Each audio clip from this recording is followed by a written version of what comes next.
The wind didn't just blow that day. It attacked. It was a physical thing, a punishment sent from a god the world had long forgotten. It threw needles of ice and snow across the railroad platform, finding every crack in the wood, every seam in a coat, every space between your bones. The sky was a coffin lid, low and gray and heavy, smothering what was left of the light. No trains were coming, only the cold. She stood alone under the crooked awning of the station, a ghost no one had bothered to bury yet. Her name was Eileen Whitlow. She was 27, but the wind and the hunger had carved another 20 years onto her face.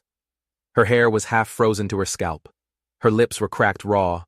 Her boots, soaked through with melted snow, had a hole in the toe of the left one. She'd wrapped a thin petticoat around her shoulders, but it clung to her like a wet shroud, offering no warmth, only weight. But her eyes weren't desperate. Not yet. They were just empty, as if whatever fire had driven her this far west had finally burned itself out, leaving nothing but ash behind. A man walked by, an old miner in a coat stained with grease and time. He glanced at her, then quickly looked away, as if seeing her was a burden he couldn't afford to carry. A mother on the other side of the platform pulled her small child closer, shielding her from the sight of this woman who was nothing. No one spoke. They all saw her. They just chose not to. She had a small satchel with nothing in it but air, and a folded letter she hadn't dared to open in weeks. A tiny part of her, a piece buried deep behind her rattling ribs, still believed someone might come. Someone who hadn't already chosen another life over hers. But belief is a fragile thing. It shrinks fast in weather like this. A snowball exploded against the wooden post right beside her head, showering her with icy dust. Laughter, sharp and cruel as sleet, echoed from across the tracks. A group of boys, their cheeks red with the wind and cheap mischief. "Beggar girl," one of them shouted, his voice thin and reedy. "Hey, you marry that Apache yet?" The other boys howled with laughter. Eileen flinched, a small, involuntary movement. But she didn't run. She didn't glare. She didn't even move. She just stood there, taking it, the way a rock takes the river. Then, suddenly the laughter stopped. It wasn't cut off. It just died, frozen in the air. Not because of her. Something else had silenced it. Bootsteps, heavy, deliberate. Each step pressing into the snow with the weight of a man who walked as if the earth itself owed him a debt. He was tall, taller than any man had a right to be, and broad across the shoulders. He was wrapped in a long buffalo hide coat, the kind that could turn back a blizzard, lined with thick mountain wool. His skin was the color of deep copper, weathered by sun and wind. His eyes were darker still, holding shadows she couldn't name. A long, single braid of black hair, dusted with fresh snow, hung down his back. An Apache. The word hung unspoken in the air, a ghost of its own. No one dared say it to his face. He didn't look at the boys who were now scrambling away like startled crows. He didn't look at the townsfolk staring from the warm windows of the mercantile. He looked only at her. Eileen blinked as he closed the distance between them. Her mind raced. Was he here to give her a warning? To ask her a question? To tell her to move on? But he said nothing. She tried to straighten up, to gather the last shreds of her dignity, even as her teeth chattered so hard she thought they might break. I'm fine," she whispered, the words stolen by the wind before they even left her lips. He stepped right up beside her, so close she could feel the heat radiating from his body. He reached up, and without a word, without asking, he took the heavy buffalo coat from his own shoulders. It smelled of pine smoke, of cedar, and of something she hadn't known she missed until that very second. Warmth. He placed it around her shoulders with a strange and gentle care. Her first instinct was to pull away, to recoil. No man had touched her with anything resembling kindness in years. But the heat hit her like a physical blow, a sudden shocking wave that sank deep into her bones. She swayed, dizzy with it, She looked up at him, her empty eyes suddenly filled with stunned confusion. "Why?" she breathed. He didn't answer. He just gave a small, single nod, barely a tilt of his chin. Then he walked past her, his boots crunching in the snow, and disappeared into the swirling storm as quickly as he had appeared.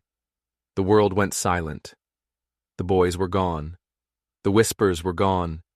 There was only the sound of the wind, and it didn't seem so angry anymore. Eileen sank down onto the hard bench, her body trembling. But it wasn't from the cold, not anymore. It was from something else, something she couldn't name. The coat was impossibly heavy, a solid, grounding weight on her shoulders. She pulled it tighter, burying her face in the thick wool collar. It smelled like a life she couldn't imagine, like long rides in winter, like hearth fires and old, strong things. Her fingers, numb and clumsy, found a small tear in the inner seam, and found something else. It wasn't a patch. It was a small, hard object, sewn carefully into the lining, hidden from view. Her fingers worked at the threads, her curiosity a sudden sharp spark in the frozen emptiness. The threads gave way. A small object, cool and smooth, fell into her palm. It was a bird, a tiny thing, carved from dark wood, no bigger than her thumb. Its wings were spread as if in mid-flight. The craftsmanship was exquisite, every feather detailed with impossible precision. It wasn't just a carving, it was a message. But what did it mean?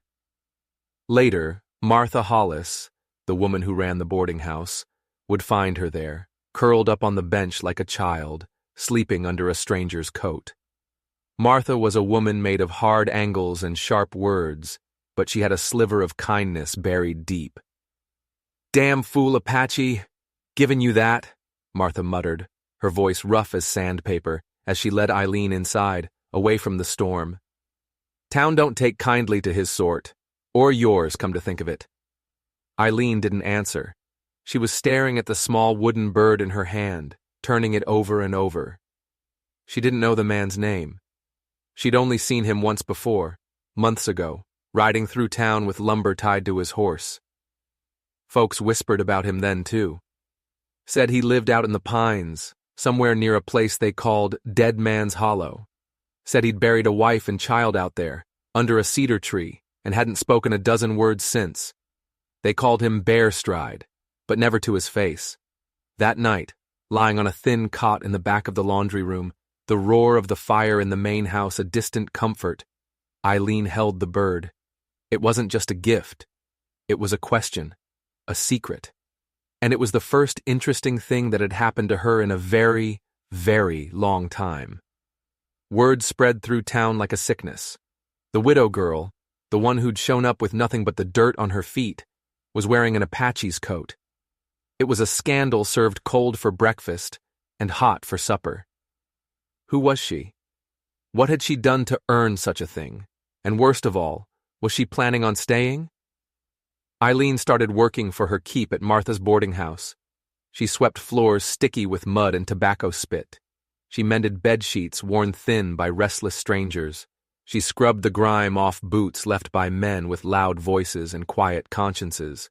She took the work, the gossip, the stares from children who looked at her like she was something shameful. She knew shame. She'd lived with it, slept with it, eaten it for dinner for years. This wasn't shame. This was something else. This was armor. She wore the coat everywhere, not just for the warmth, but for the weight of it. It was a silent statement, a shield. It made her feel like she hadn't vanished completely. The coat and the secret bird she now kept tucked in her own pocket were the only two things in the world that belonged to her. One afternoon, a man leaned in through the back door of the kitchen where she was washing dishes. It was a deputy, a man named Riggs. He had a tin star on his chest and a mean little grin that didn't reach his eyes. "That's a fine coat," he said, his voice slick. "Don't belong to you, though. Did you earn it on your back, girl? Or just take what he offered?" His laughter was ugly, and it lingered in the air long after he'd gone. Eileen said nothing. She just kept scrubbing, her knuckles white. But that night she noticed something. Riggs hadn't just been looking at the coat. He'd been looking for something. His eyes had scanned the seams, the collar, the pockets. as if he knew something was supposed to be there, as if he knew about the bird. The thought sent a chill down her spine that had nothing to do with the weather. This wasn't just about a kind gesture anymore. This was a puzzle, and she was standing right in the middle of it. She had to find him. She had to know what it meant. She started asking around, careful, quiet, at the mercantile, the smithy, the feed store. The man with the long braid, she'd say, the one they call Bear Stride. Most people just shrugged and turned away, their faces closed tight. But the old blacksmith, a man named Arlen Mott with arms as thick as tree limbs, paused his hammering. Bear Stride, he rumbled, his voice like rocks grinding together. Lives out past Dead Man's Hollow. Old Cochrane place. He ain't friendly, but he ain't mean neither. Just quiet. He looked at her hard. Lost his wife and boy to the fever some years back. Don't reckon he's looking to find anything else in this world? You'd do well to leave him to his ghosts. But Eileen couldn't. The bird in her pocket felt heavier every day. 2 days later, she saw him. She was hanging laundry in the frosty morning air when she spotted him across the street by the public watering trough. His horse stood patient as he watched the town wake up. He wasn't looking at anything in particular, until he looked at her. Their eyes met across the muddy street. She froze, her hands full of a wet sheet. Part of her wanted to run and hide. Part of her wanted to march right over there and demand answers. Instead, she just gave a small, hesitant nod. He returned it. A single, slow nod. And then he mounted his horse and rode out of town, leaving her with more questions than before.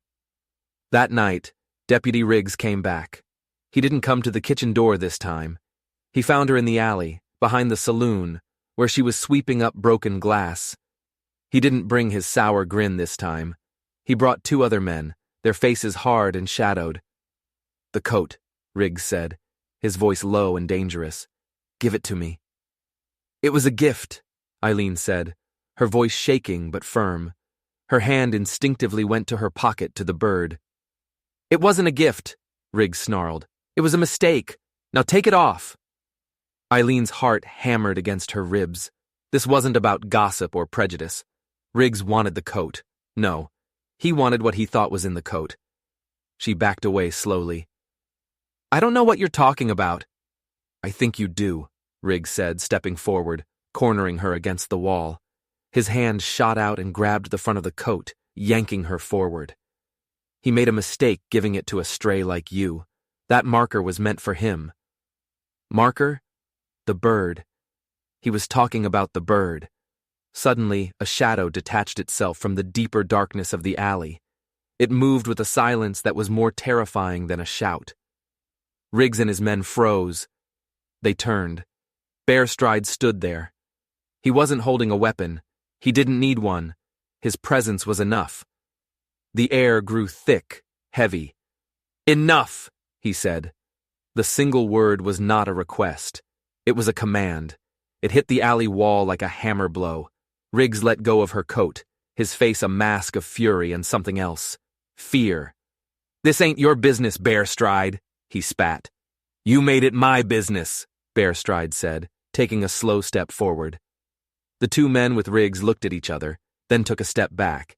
They wanted no part of this.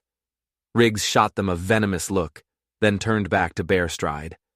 He opened his mouth to say something else, but whatever he saw in Bear Stride's eyes made him snap it shut. He backed away, his bravado crumbling into dust. "This ain't over," he hissed, before turning and disappearing into the night, his men scrambling after him. The alley was silent again, except for the sound of Eileen's ragged breathing.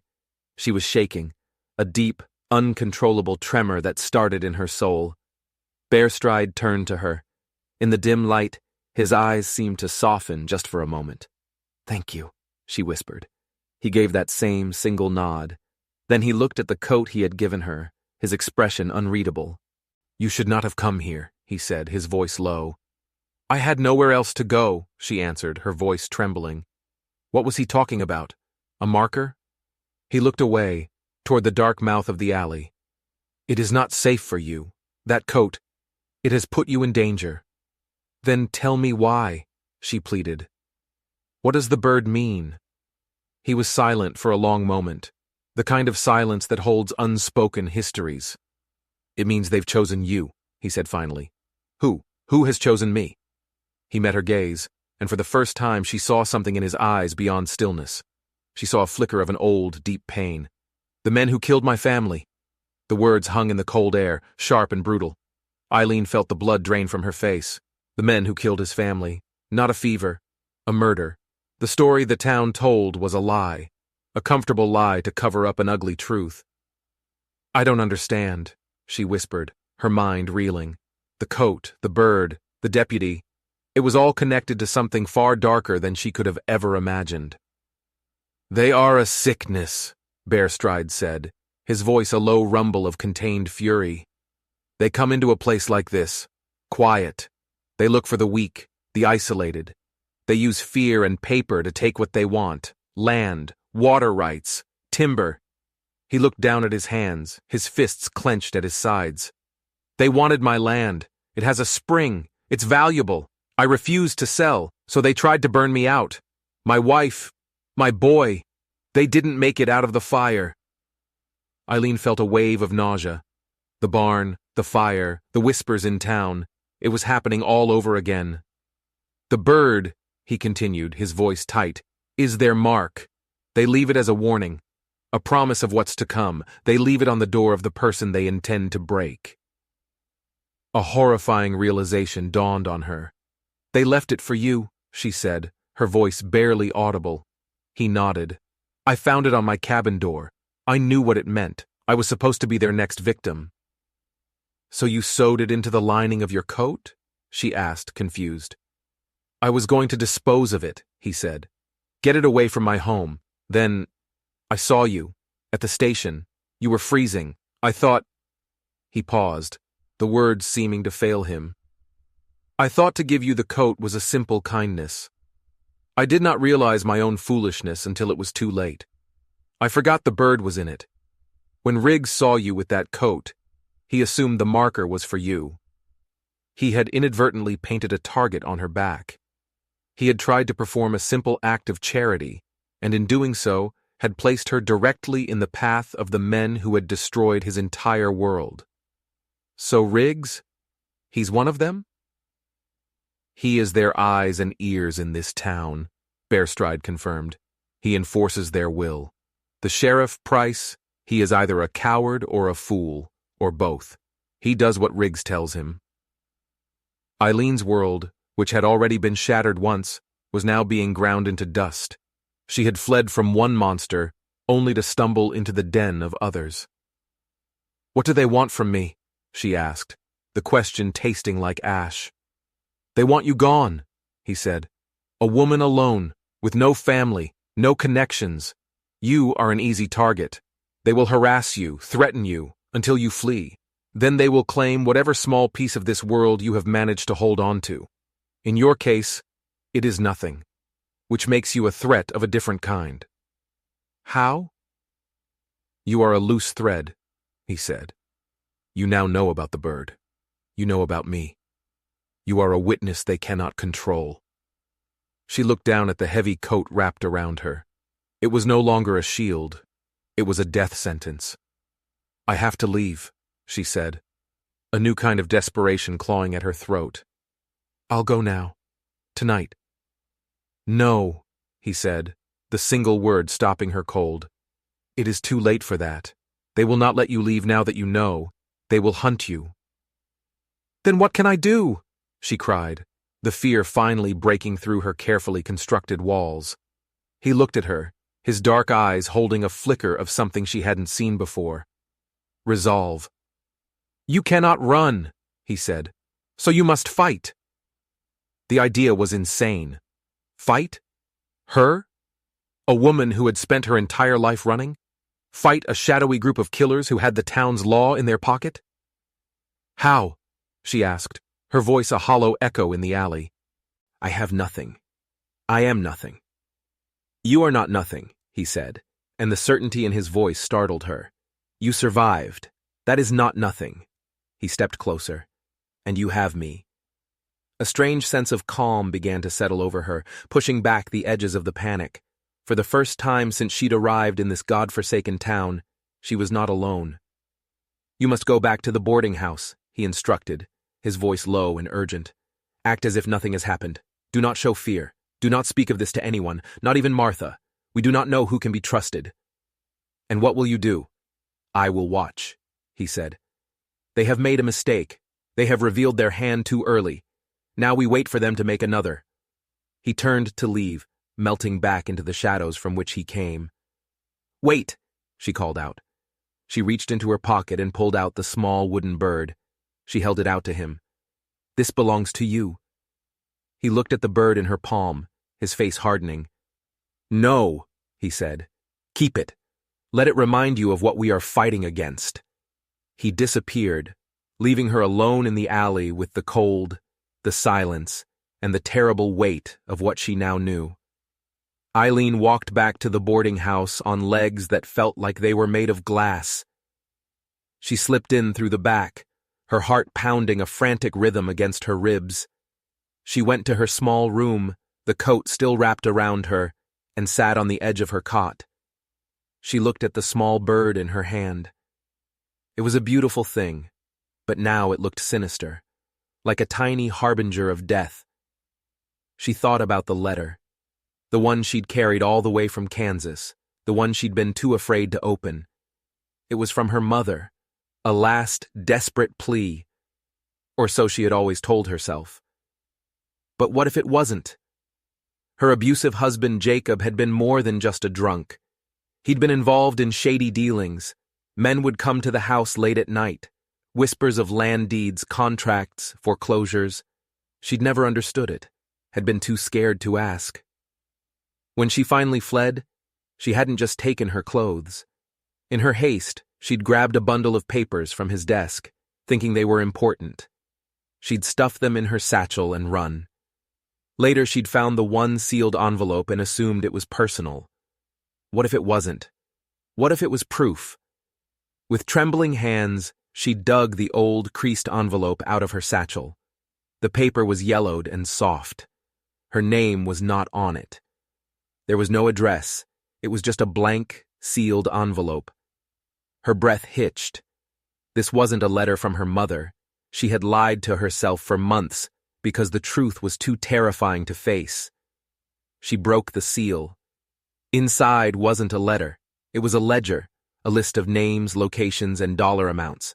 And next to each entry, there was a small, chillingly familiar symbol drawn in ink. A bird with its wings spread wide. Eileen stared at the ledger, the world tilting on its axis. Kansas, Nebraska, Colorado territory. A trail of stolen land and broken lives, all marked with the same symbol. This was bigger than one town. This was an empire built on fear. Her husband hadn't just been a bully. He'd been one of them. A foot soldier in this army of thieves. Her eyes scanned the columns, her mind struggling to process the information. And then she saw it. At the bottom of the last page. A signature. Not Jacob's. It was the signature of the man he answered to. The man who approved the transactions. The name was scrawled in an arrogant, looping script. Jedediah Price. Sheriff Price. The sheriff of this very town. He wasn't a pawn. He wasn't a coward being manipulated by his deputy. He was the king. The man pulling all the strings. Riggs wasn't his master. Riggs was his dog. And Bear Stride's family. They hadn't just been killed by some random thugs. They had been murdered on the direct orders of the man wearing the town's badge.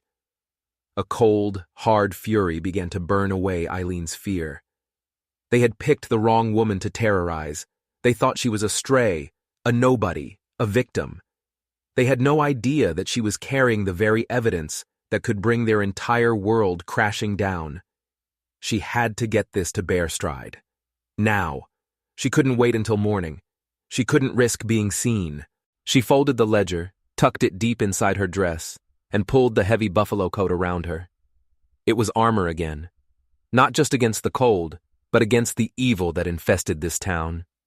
She slipped out of the boarding house like a phantom, moving through the back alleys, keeping to the shadows. The town was asleep, dreaming its peaceful dreams, utterly oblivious to the cancer growing in its heart. The walk to Dead Man's Hollow was long and treacherous in the dark. The wind howled through the pines, sounding like the tormented spirits of the land. Every snap of a twig, every hoot of an owl sent a jolt of terror through her. But the fury in her heart was afire, pushing her forward. She found his cabin, a single point of warm light in the vast, oppressive darkness. The hound on the porch raised its head and let out a low growl, then seemed to recognize her scent and went silent. The door creaked open before she could knock. Bearstride stood there, silhouetted against the firelight. He held a rifle in his hands. "They followed you," he said, his voice grim. Eileen's blood ran cold. "No," she breathed. "I was careful." "They were already here," he corrected her. He stepped aside, and she saw what he meant. The single window of his cabin was shattered. The room was in disarray. His few belongings had been tossed, overturned, broken. They had been looking for something. "They were looking for you," he said. "Riggs must have realized you went to me. He came looking for his loose thread." "They didn't find me," she said, her voice shaking. "But I found this." She pulled the ledger from her dress and handed it to him. He took it to the firelight, his eyes scanning the pages. She watched his face, saw his jaw tighten, saw the muscles in his neck corded with a rage so profound it was terrifying to behold. He looked up from the page, his eyes burning into hers. "Price," he said, the name a curse on his lips. "He's the one," Eileen confirmed. "He's been running this scheme for years. My husband worked for him." A new, terrible thought struck her. Is that why he was so quick to believe the story about my husband's kin looking for me? He knew Jacob. He probably knew he was dead. He was just creating a pretext to get rid of me. "He was creating a pretext to put you in the ground," Bearstride corrected her, his voice dangerously quiet. "He cannot afford a witness who can tie him to his past crimes." Suddenly, the hound on the porch erupted in a volley of furious barking. Bearstride moved instantly, snuffing out the lamp with one hand and grabbing his rifle with the other. He pulled Eileen down below the level of the shattered window. "They came back," he whispered. Through the broken pane, they could see them. Torches. A small group of men on horseback, circling the cabin like vultures. And at their head, two figures. Sheriff Price and his deputy Riggs. They weren't here to talk. They weren't here to threaten. The time for that was over. They were here to finish the job. They were here to burn this cabin to the ground with both of them inside it. "He knows," Bearstride whispered, his voice taut as a bowstring.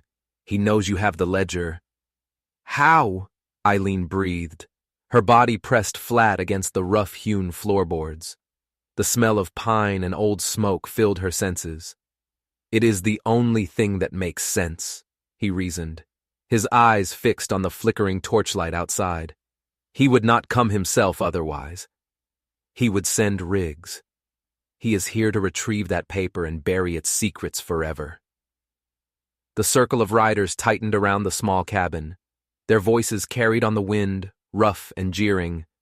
They were confident. This was a foregone conclusion.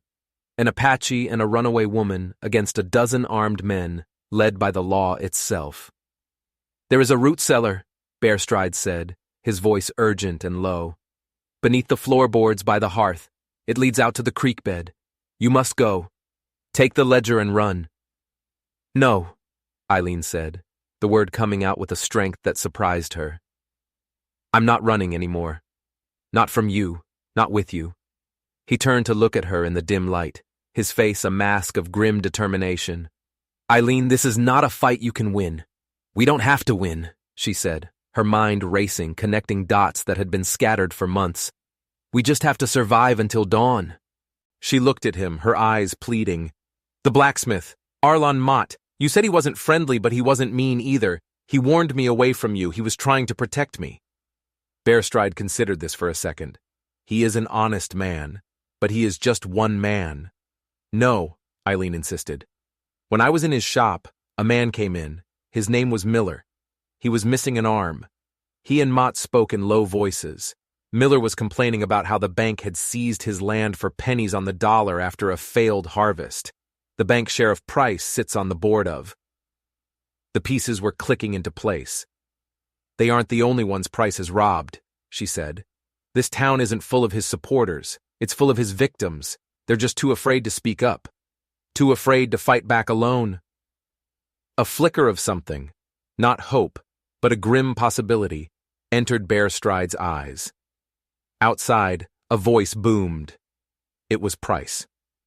Bear Stride, we know you're in there, and we know you have the woman. Send her out, and we'll let you walk away. It was a liar's promise, and they both knew it. He is trying to separate us, Bear Stride growled. Give me the rifle, Eileen said suddenly. He looked at her as if she'd grown a second head. You know how to use one of these? My father taught me to hunt, she said, her voice steady. Jacob made me forget. I think it's time I remembered. He stared at her for a long moment, then handed her the heavy weapon. Her hands found the familiar stock, the cool metal of the barrel. It felt right. Buy me time, she said. I have an idea. Without waiting for his answer, she crawled toward the back of the cabin, toward the small, secondary window that overlooked the dense pine forest. Bear Stride moved to the front, positioning himself beside the shattered main window.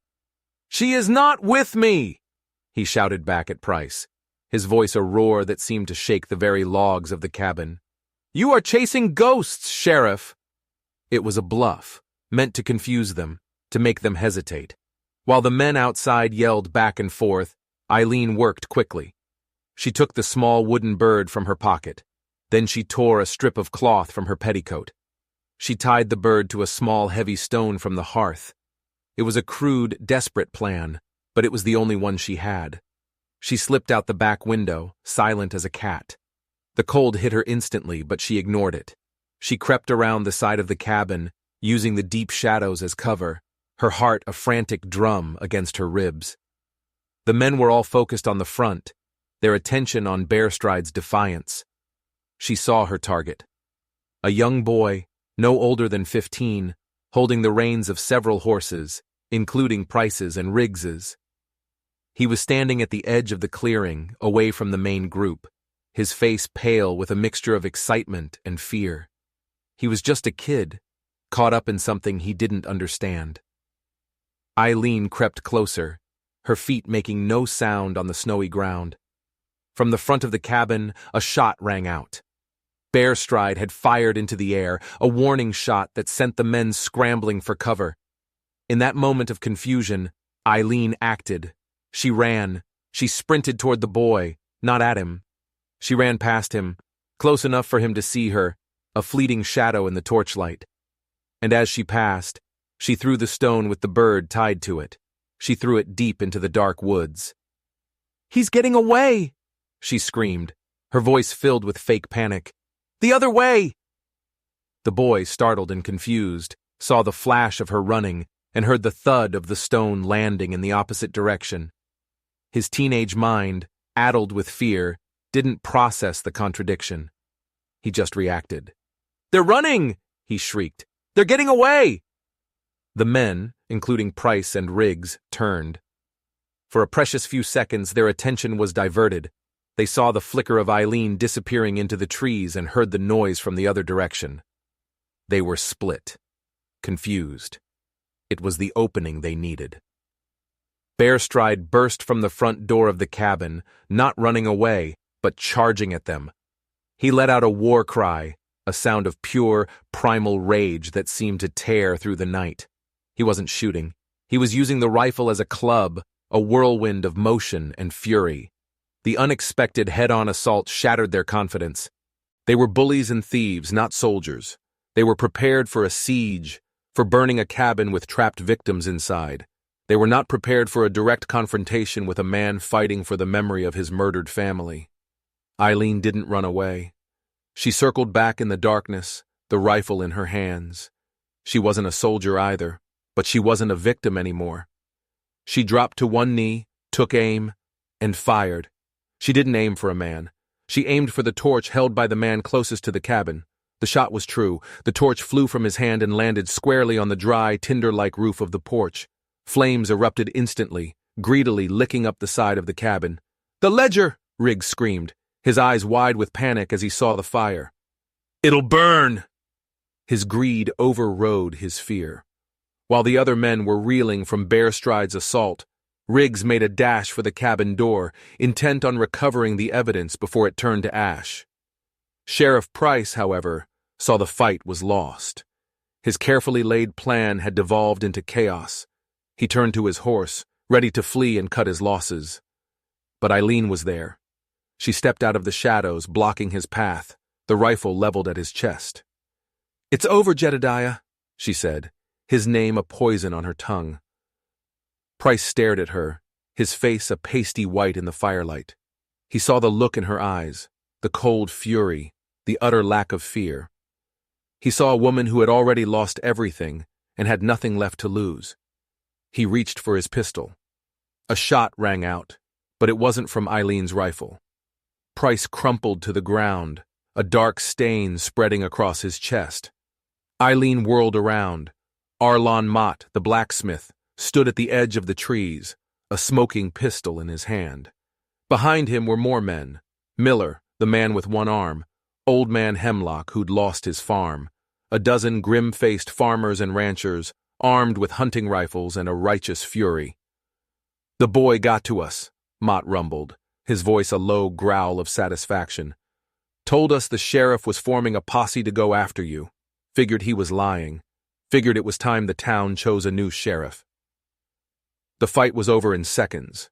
The remaining thugs, seeing their leader dead and themselves outnumbered, threw down their weapons and surrendered. Riggs, trapped between the fire and Bearstride, was taken down, screaming curses and threats. As the sun began to rise, casting a pale, clean light over the scene, Eileen stood amidst the smoke and the wreckage. Her cabin was burning, but it didn't matter. Bearstride walked over to her. He had a gash on his forehead, and his clothes were singed, but his eyes were clear. For the first time, truly clear. The ghosts that had haunted them were gone. He looked at the burning cabin. "It is just wood," he said. He then looked at her. "You did not run." "No," she said, a slow smile spreading across her face. "I found a reason to stay." She reached into her dress and pulled out the ledger. It was safe, untouched by the flames. She handed it to Arlen Mott. "This is why," she said. "This is for all of us."